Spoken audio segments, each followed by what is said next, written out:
من لدن ہو، یہ من لدن ہو یہاں یوں ہی نہیں ہے، یعنی واقعاً اگر کوئی اور لکھنے والا ہوتا، ایک انسان ہوتا تو کہتا لینذر باسا شدیدا ویبشر المؤمنین،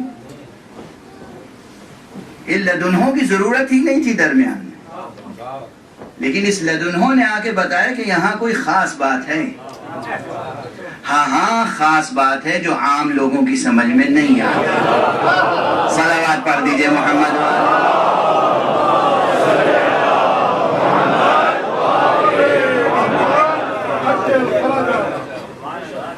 لِيُنذِرَ بَأْسًا شَدِيدًا مِّن لَّدُنْهُ وَيُبَشِّرَ الْمُؤْمِنِينَ الَّذِينَ يَعْمَلُونَ الصَّالِحَاتِ، ڈرائیں اور بشارت دیں، مومنین کو بشارت دیں، ان مومنین کو جو عمل صالح بجا لاتے ہیں۔ عزیزو یہ قرآن ہے، یہ میری خطابت نہیں ہے۔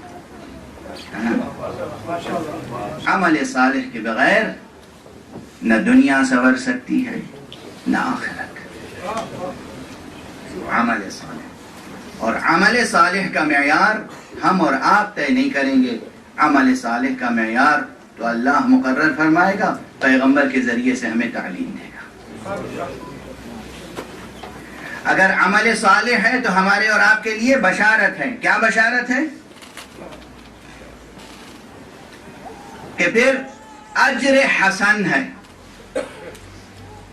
بہترین اجر ہے، اور ایسا اجر ماکثین فیہ ابدا، جس میں پھر ہمیشہ ہمیشہ لطف اندوز ہوتے رہیں گے، یعنی لا زوال مستقبل، نہ متناہی مستقبل۔ اس کے بعد آیتیں اور آگے بڑھ